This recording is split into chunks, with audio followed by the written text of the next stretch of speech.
الحمد لله وكفى والصلاة والسلام على خاتم الرسل وسيد الأنبياء وعلى آله وأصحابه الأتقياء. أما بعد فأعوذ بالله من الشيطان الرجيم. بسم الله الرحمن الرحيم. ودت طائفة من أهل الكتاب لو يضلونكم وما يضلون إلا أنفسهم وما يشعرون. يا أهل الكتاب لم تكفرون بآيات الله وأنتم تشهدون. يا أهل الكتاب لم تلبسون الحق بالباطل وتكتمون الحق وأنتم تعلمون. ودت طائفة من أهل الكتاب، چاہتی ہے ایک جماعت اہل کتاب میں سے، لو یضلونکم، کاش کہ وہ تمہیں گمراہ کر دیں، وما یضلون الا انفسہم، اور وہ نہیں گمراہ کرتے کسی کو سوائے اپنی جانوں کے، وما یشعرون، اور وہ شعور نہیں رکھتے. یا اہل الکتاب، اے اہل کتاب، لم تکفرون بآیات اللہ، کیوں کفر کرتے ہو اللہ کی آیات کے ساتھ، وانتم تشہدون، اور تم گواہی دیتے ہو، یعنی تم جانتے ہو. یا اہل الکتاب، اے اہل کتاب، لم تلبسون الحق بالباطل، کیوں ملاتے ہو حق کو باطل کے ساتھ، وتکتمون الحق، اور کیوں چھپاتے ہو حق کو، وانتم تعلمون، اور حالانکہ تم جانتے ہو. سبحان ربک رب العزت عما یصفون، وسلام علی المرسلین والحمد للہ رب العالمین. اللہم صل علی محمد وعلی آل محمد کما صلیت علی ابراہیم وعلی آل ابراہیم انک حمید مجید. اللہم بارک علی محمد وعلی آل محمد کما بارکت علی ابراہیم وعلی آل ابراہیم انک حمید مجید. معزز سامعین، سورہ آل عمران کا 7واں رکوع، آیت نمبر 69، 70 اور 71 آپ کے سامنے تلاوت کی ہیں. اللہ رب العزت ان کے مطابق صحیح بیان کی توفیق عطا فرمائے اور ہمیں قرآن و سنت پر عمل کرنے کی توفیق عطا فرمائے. گزشتہ سبق میں آپ حضرات نے سنا، اہل کتاب کو ایمان کی دعوت دی اور فرمایا کہ اس مشترکہ دعوت کو تسلیم کرو جو تمام انبیاء کی دعوت رہی ہے، کہ اللہ کے علاوہ کسی کی عبادت نہ کریں اور اللہ کے ساتھ کسی کو شریک نہ بنائیں. پھر اہل کتاب کو تنبیہ کرتے ہوئے ارشاد فرمایا کہ تم عجیب لوگ ہو، اس بحث میں پڑے ہو کہ ابراہیم علیہ السلام یہودی تھے یا عیسائی تھے، حالانکہ تورات اور انجیل تو ابراہیم علیہ السلام کے بعد نازل ہوئی ہے. اور پھر بتایا ابراہیم علیہ السلام نہ یہودی تھے نہ عیسائی تھے اور نہ مشرک تھے، بلکہ وہ یکسو ہونے والے مسلمان تھے.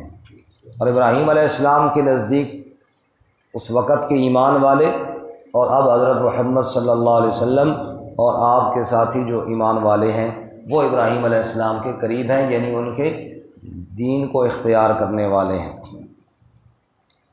آج کے سبق میں اہل کتاب کی حرکات اور مسلمانوں کو تنبیہ کی گئی ہے ان سے، ان کی حرکتوں سے چوکنا اور ہوشیار رہنے کی، چونکہ ہم سورۃ البقرہ میں بھی یہ بات پڑھ چکے ہیں کہ ود کثیر من اہل الکتاب لو یردونکم من بعد ایمانکم کفارا، اہل کتاب میں سے بہت سارے لوگ ایسے ہیں جو اس فکر میں ہیں کہ اہل ایمان کو دوبارہ کفر کی طرف ہم لوٹا کر لے جائیں۔ یہ بات کیوں وہ چاہتے ہیں؟ فرمایا حسدا من عند انفسہم، ان کے دلوں میں حسد ہے، چونکہ وہ یہ چاہتے ہیں کہ مسلمانوں کے اوپر جو اللہ کے انعامات ہو رہے ہیں اور اللہ تعالیٰ جو ان کو عزت عطا فرما رہے ہیں یہ نہیں ملنی چاہیے۔ اور حسد ایک ایسی بیماری ہے روحانی طور پر کہ انسان کو ہر گناہ کے لیے تیار کر لیتی ہے۔ آپ دیکھیں دنیا میں قتل بعد میں ہوا ہے اور حسد پہلے ہوا ہے، اور جو قتل ہوا ہے وہ حسد کی وجہ سے ہوا ہے۔ یوسف علیہ السلام کے بھائی یوسف علیہ السلام کو قتل تک کے لیے تیار ہو گئے، کیوں؟ دل میں حسد تھا۔ اقتلوا یوسف او اطرحوا ارضا یخل لکم وجہ ابیکم، قتل کر دو یوسف کو۔ حسد صرف ہے کہ باپ اس کی طرف توجہ کیوں کرتے ہیں اور اس کو یہ عزت کیوں ملی ہوئی ہے۔ اسی طرح مکے کے بڑے بڑے سردار صرف اس وجہ سے قرآن کا انکار کرتے تھے، آپ صلی اللہ علیہ وسلم کی نبوت کا انکار کرتے تھے کہ جناب یہ قرآن ایک یتیم پر کیوں نازل ہوا، ہمارے اوپر کیوں نہیں نازل ہوا۔ اللہ تعالیٰ نے بیان کیا ان کی اس حسد کو 25ویں پارے میں کہ وہ کہتے تھے لولا نزل هذا القرآن على رجل من القريتين عظیم، یہ قرآن کسی بڑے عظیم شخص پہ کیوں نہیں نازل ہوا۔ بڑے عظیم سے مراد دنیاوی طور پر، جس کے پاس چودراہٹ ہو، جس کے پاس دنیاوی طور پہ اختیارات ہوں، اس پر قرآن کیوں نہیں نازل ہوا جی۔ ایک وہ شخص جس کے پاس مالی طور پہ بھی وسائل کوئی نہیں ہے اور خود یتیم ہے، اس کے اوپر قرآن نازل ہوا تو ہم اس کے پیچھے چلیں گے۔ اور یہی حالت ہوئی یہودیوں کے ان بڑے بڑے علماء کی جو مدینہ منورہ میں آباد تھے، اور ان کے لوگ بڑی عزت کیا کرتے تھے۔ جب اللہ کے رسول صلی اللہ علیہ وسلم مدینہ تشریف لائے، اب انہوں نے محض اس وجہ سے انکار کر دیا کہ اب ہم اگر آپ کی اتباع کرتے ہیں تو ہماری جو ٹھاٹ باٹ بنی یہ تو ختم ہو جائے گی، پھر تو ساری عزت رسول اللہ صلی اللہ علیہ وسلم کی ہوں گی۔ بس اس حسد کی وجہ سے انہوں نے انکار کر دیا سچے نبی صلی اللہ علیہ وسلم۔ ورنہ ہم دوسرے پارے میں ہم پڑھ چکے ہیں کہ یعرفونہ کما یعرفون ابناءہم، جیسے بندہ اپنے سگے بیٹے کو جانتا ہے اس طرح وہ جانتے تھے کہ یہ اللہ کے سچے نبی ہیں۔ لیکن اس کے باوجود حسد ایک ایسی چیز ہے کہ انسان کو کفر تک لے جاتی ہے۔ اللہ ہمیں حسد سے محفوظ فرمائے۔ جناب رسول اللہ صلی اللہ علیہ وسلم نے ارشاد فرمایا ان الحسد یأکل الحسنات کما تأکل النار الحطب، جیسے آگ لکڑی کو جلا کر راکھ کر دیتی ہے، ایسی حسد انسان کے اعمال اور نیکیوں کو بھی جلا کر راکھ کر دیتی ہے، کچھ پیچھے نہیں بچتا۔ کسی کی عزت دیکھی تو بندہ برداشت نہ کر سکا، کسی کی تعریف سنی تو بندے سے برداشت نہ ہوئی، کسی کا مقام دیکھا تو بندے سے برداشت نہ ہوا، بات پھر لمبی ہو جاتی ہے۔ اور یہ حسد اور دوسرے کی تعریف سن کر جو بندہ جل جاتا ہے نا، یہ وہی شخص ہوتا ہے جس کی اپنی عزت سچی نہیں ہوتی، اپنا مقام اس کا پکا نہیں ہوتا۔ سچی عزت والا آدمی جیسے اپنی عزت کو پسند کرتا ہے ایسے دوسری کی عزت کو بھی پسند کرتا ہے۔ دیکھیں میں نے کئی دفعہ مثال دی ہے کہ حضرت یوسف علیہ السلام بڑی عزتوں والے، لیکن حضرت محمد رسول اللہ صلی اللہ علیہ وسلم تو بڑی شان والے ہیں نا ان سے۔ لیکن اللہ کے نبی صلی اللہ علیہ وسلم سے سوال کرنے والے نے سوال کیا مل کریم ہو یا رسول اللہ، اے اللہ کے رسول عزت دار شخص کون ہے؟ آپ نے فرمایا ان اکرمکم عند اللہ اتقاکم، جو زیادہ متقی ہو وہ عزت والا ہے۔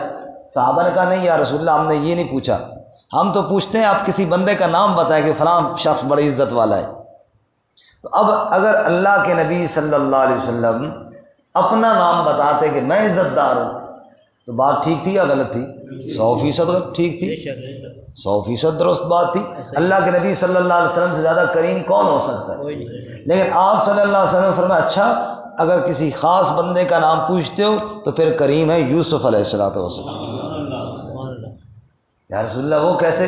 کہ دیکھتے نہیں ہو ان کے باپ ہیں حضرت یعقوب علیہ السلام، ان کے دادا ہیں اسحاق علیہ السلام، ان کے پردادا ہیں ابراہیم علیہ السلام، خود بھی اللہ کے نبی ہیں، باپ بھی اللہ کا نبی ہے، دادا بھی اللہ کا نبی ہے، پردادا بھی اللہ کا نبی ہے۔ اب سچی عزت والا دوسرے کی عزت کو بیان کرتے ہو یہ ہچکچاتا نہیں ہے اور حسد نہیں کرتا، بلکہ وہ دوسرے کی عزت کو بھی بیان کرتا ہے۔ اب اس بات کو بیان کرنے کے بعد نعوذ باللہ معاذ اللہ ہمارے نبی صلی اللہ علیہ وسلم کی عزت میں کمی تو کوئی نہیں آئی، الٹا یوسف علیہ السلام کی شان بھی واضح ہو گئی ہے۔ دوسرے کی عزت کرنے سے بندے کی عزت کم نہیں ہو جاتی بلکہ دوسرے کی عزت بھی واضح ہو جاتی ہے اور اس عزت کرنے والے کی عزت میں بھی اور اضافہ ہو جاتا ہے۔ خیر، اب وہ یہودی جنہوں نے دیکھا آخری نبی آ گئے ہیں، قرآن ان پر نازل ہوا ہے، اب ہماری تو جناب کوئی حیثیت ہی نہیں رہی سوائے اس کی کہ ہم آپ کی اتباع کریں۔ اب انہوں نے کہا کوشش کرو جو آپ کی اتباع کر کے نا اللہ کی رحمتیں حاصل کریں، ان کو بھی کافر بناؤ، نعوذ باللہ من ذالک۔ یہ ہے حسد، یہ کیا ہے؟ حسد، تاکہ جو ان کے اوپر اللہ کی رحمتیں آ رہی ہیں وہ بھی نہ آئیں۔ اللہ کا فرماتے اہل کتاب کو تنبیہ کر رہے ہیں ان کی چالوں سے چوکنا رہنا، یہ بڑے بے ایمان ہیں، یہ چاہتے ہیں کہ تمہیں بھی کفر کی طرف لے جائیں، نعوذ باللہ۔ فرمایا وَدَّت طَّائِفَةٌ مِّنْ أَهْلِ الْكِتَابِ، چاہتی ہے ایک جماعت، ایک طائفہ، ایک جماعت، من اہل الکتاب، اہل کتاب میں سے، یہود و نصارہ میں سے، لو یضلونکم، کاش کہ وہ تمہیں گمراہ کر دیں۔ ان کی تمنا ہے، ان کی چاہت ہے کہ تم بھی گمراہ ہو جاؤ۔ آگے اللہ فرماتے ہیں وما یضلون الا انفسہم، وہ اور کسی کو گمراہ نہیں کرتے سوائے اپنی جانوں کے۔ جو کسی کی گمراہی کا سوچتا ہے وہ کوئی اور کا گمراہ ہو نہ ہو وہ خود ضرور گمراہ ہو جاتا ہے۔ کسی کے لیے برا سوچنے والا خود ہلاکت میں ضرور چلا جاتا ہے۔ وما یشعرون، اور وہ شعور نہیں رکھتے، انہیں احساس نہیں ہے، انہیں سمجھ نہیں ہے۔ وہ یہ سمجھتے ہیں ہم مسلمانوں کو گمراہ کر دیں گے، لیکن خود اپنے لیے دوزخ اور ہمیشہ کی ناکامی مول لے رہے ہیں۔ اب آگے اللہ اہل کتاب کو خطاب کرتے ہیں شرم کرو، تمہیں تو میری نبوت، میرے نبی کی نبوت کا گواہ ہونا چاہیے تھا، تمہیں تو میری توحید کا گواہ ہونا چاہیے تھا، ظالموں تم جان بوجھ کر انکار کر رہے ہو۔ یا اہل الکتاب، اے اہل کتاب، لما تکفرون بآیات اللہ، کیوں انکار کرتے ہو اللہ کی آیات کے ساتھ، اور کیوں کفر کرتے ہو اللہ کی آیات کے ساتھ، وانتم تشہدون، حالانکہ تم گواہی دیتے ہو، یعنی تمہیں تو گواہ بننا چاہیے تھا، تمہیں تو علم والے تھے، تمہیں تو پہلے گواہی دینی چاہیے تھی۔ حضرت محمد صلی اللہ علیہ وسلم اللہ کے سچے رسول ہیں۔ تم نے تو تورات میں پڑھا، تم نے تو انجیل میں پڑھا، تم نے تو نبی پاک کی نشانیاں تو اپنی جگہ، نبی پاک کے صحابہ کی نشانیاں تورات انجیل میں پڑھی۔ اللہ نے قرآن میں کیا بتایا؟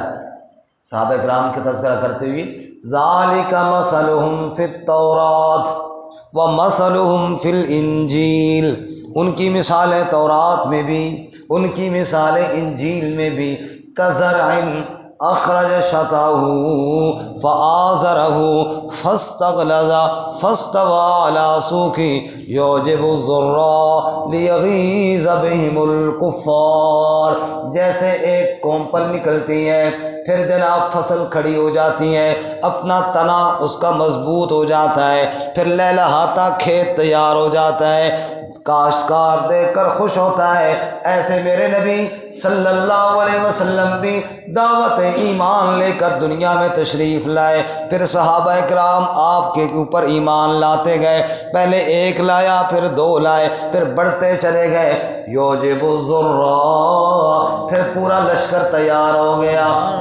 کھیتی کا مالک یعنی اللہ کے نبی صلی اللہ علیہ وسلم اس فصل کو دیکھ کر خوش ہوتے ہیں، لیغیظ بہم الکفار، کھیتی کا دشمن وہ کافر وہ غیظ کی آگ کے اندر جلتا ہے، غضبناک ہو جاتا ہے، دکھی اور پریشان ہو جاتا ہے۔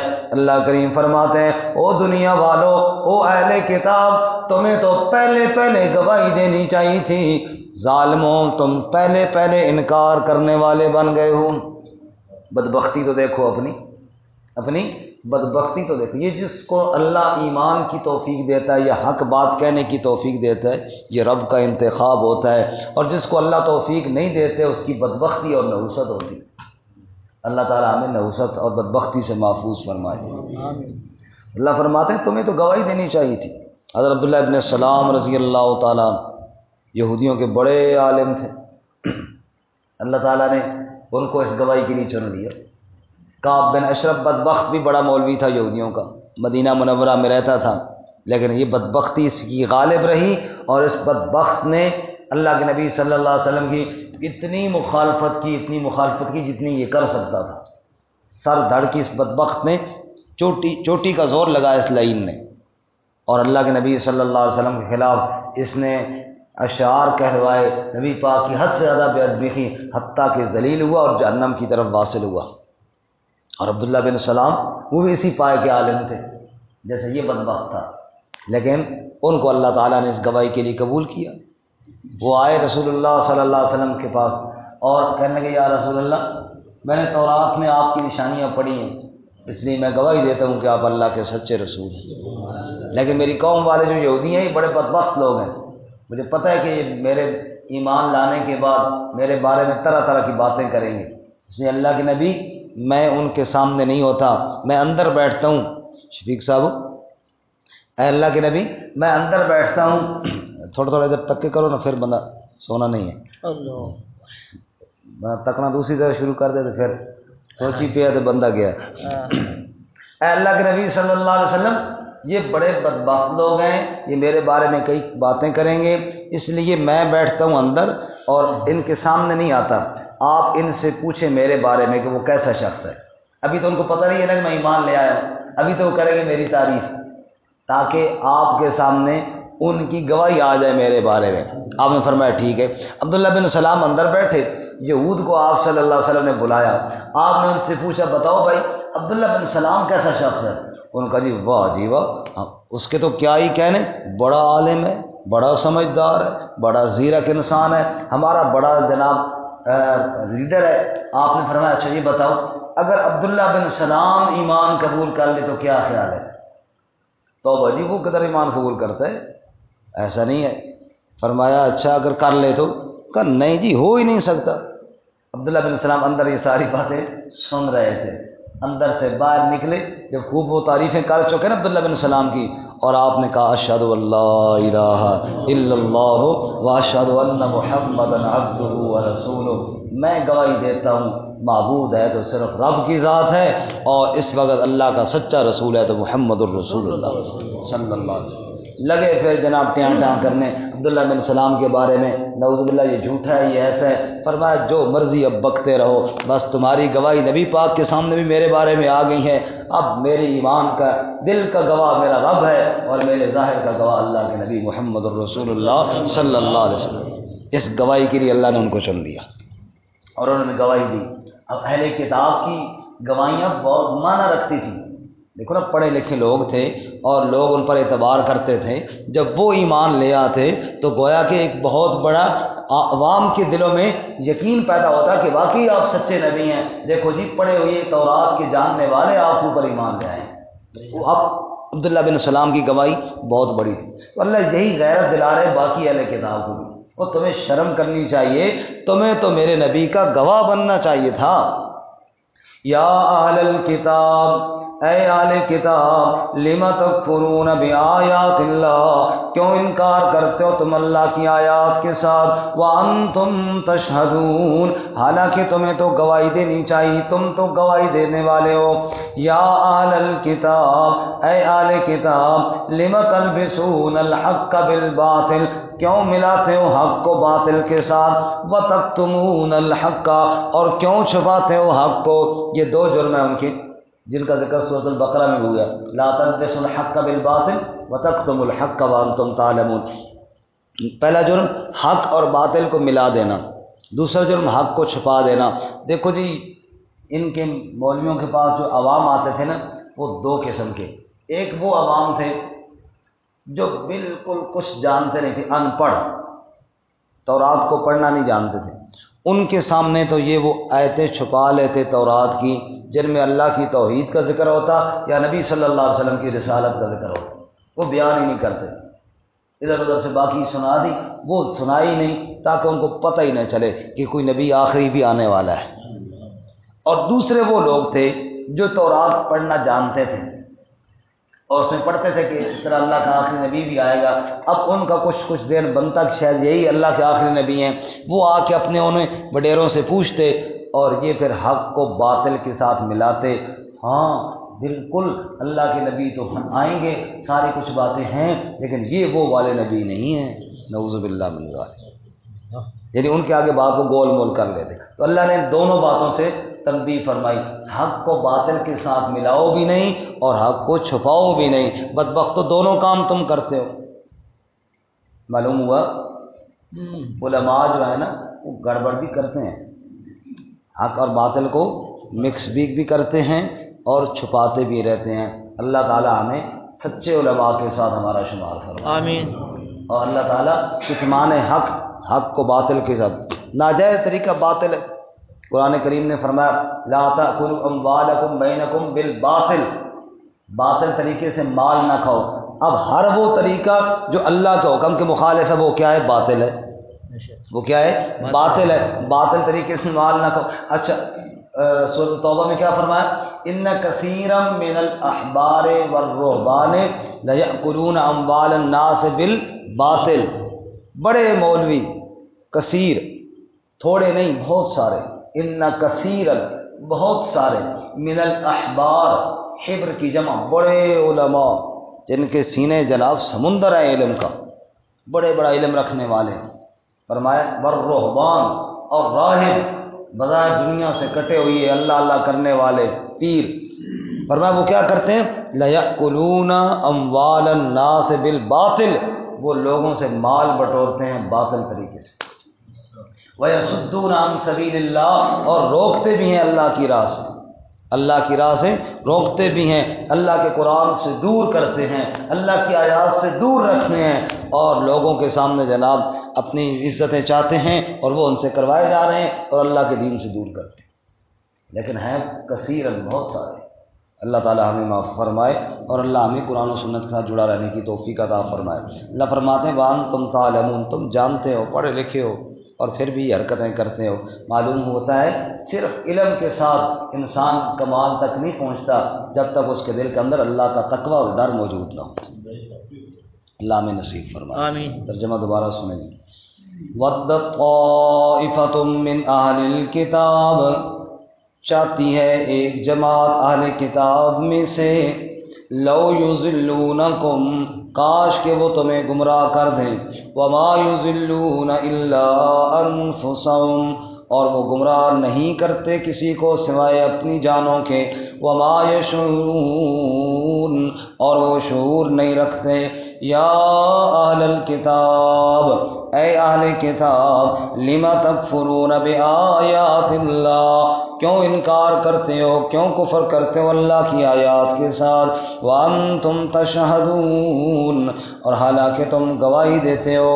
یا اہل الکتاب، اے اہل کتاب، لم تلبسون الحق بالباطل، کیوں ملاتے ہو حق کو باطل کے ساتھ، وتکتمون الحق، اور کیوں چھپاتے ہو حق کو، وانتم تعلمون، اور حالانکہ تم علم رکھتے ہو۔